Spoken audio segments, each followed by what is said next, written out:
I feel so blessed that I had the opportunity to take a group of youth on a drum stalk. My name is Jamie Black.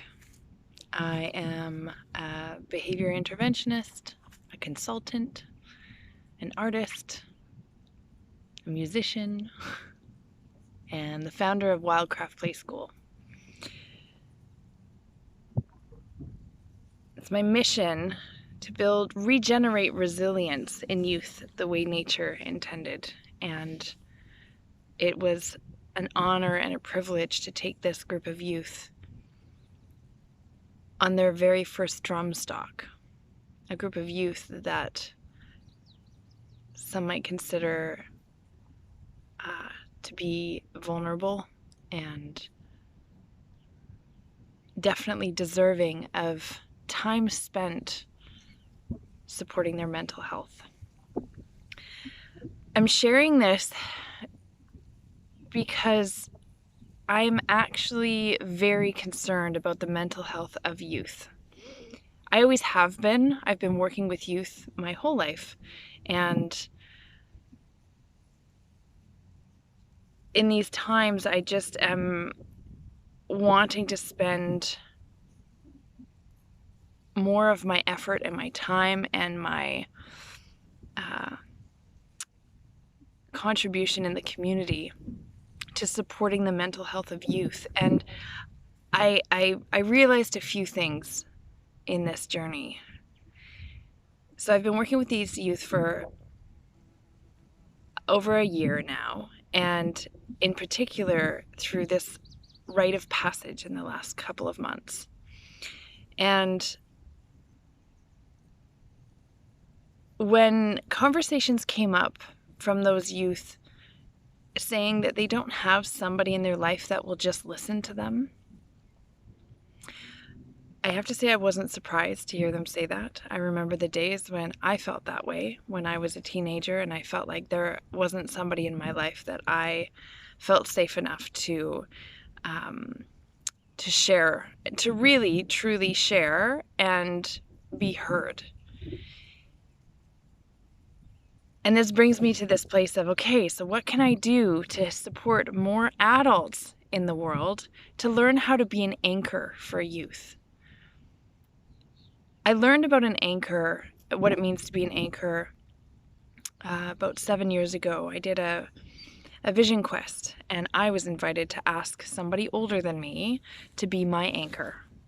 And the way that I described it to the youth is an anchor is somebody who, when you're this boat out in the sea and the sea is turbulent, or the weather is causing hard times, that when we throw our anchor out, it will hook into the ground and hold us steady. And that anchor is somebody who will show up in our lives and will listen when we need support. I've taken courses in the past in communications through Excellence Seminars International, and other courses in the past specifically about different listening styles. And what I've come to understand in my walk of life, what I need as an adult when somebody's going to listen, there are a number of things that I need from that person, and I know that youth have the same need. When we share, we want to share from the heart. We want to contribute to the conversation and really feel validated and heard. And when somebody's listening, we really want them to listen from the heart, to really be able to hear what we have to say without judgment and come from a place of empathy, and maybe ask questions, but maybe not. Maybe just listen and not judge, not tell us what to do, tell us what to say, make recommendations, tell us everything's okay, or stop crying, or any of those things that we know about in our lives. So I just I feel like there's something percolating here that that I wish to support adults who work with youth in ways of being an anchor. So for me, the way that I can be a good anchor to somebody else is if I'm anchored, if I have a community, if I feel supported, if I feel grounded. When I'm not supported and not grounded and a bit all over the place and things are too stressful, I cannot be an anchor for somebody else. I just can't. Maybe you can, but I can't.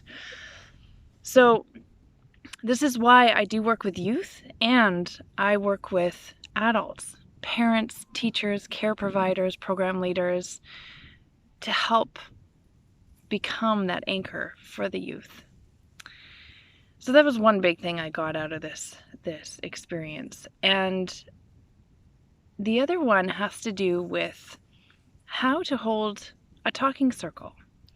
And talking circles are traditional practice of Indigenous communities around the world, and other communities as well. And there's a practice that I truly appreciate. I learned it during my master's, and it's called the Way of Counsel,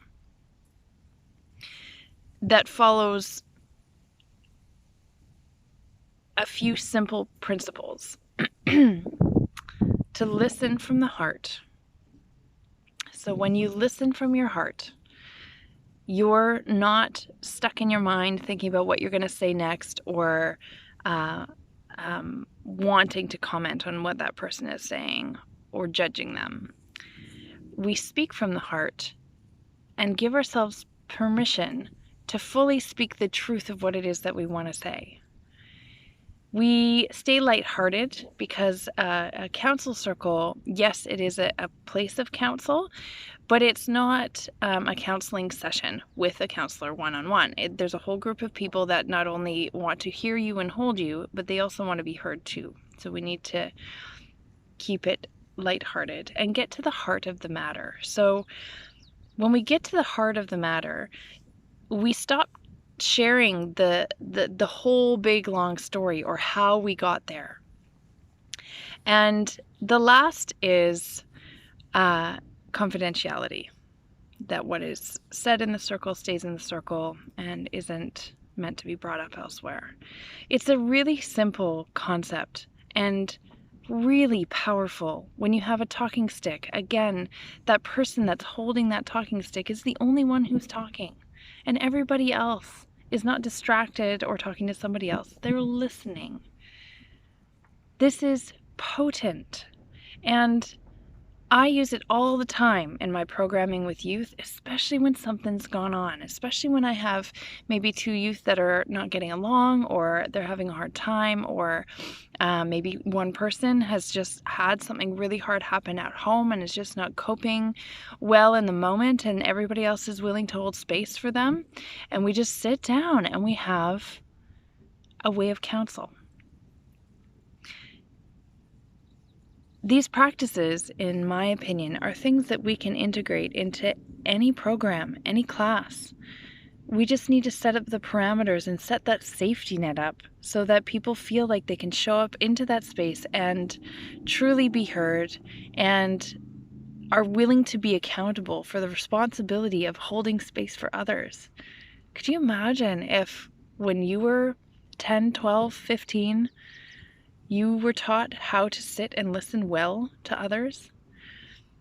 I work with youth with varying needs, so I do understand that there are some youth that just can't sit still. So you put something in their hands so they have something to fidget with, because we want to be heard and we want to listen.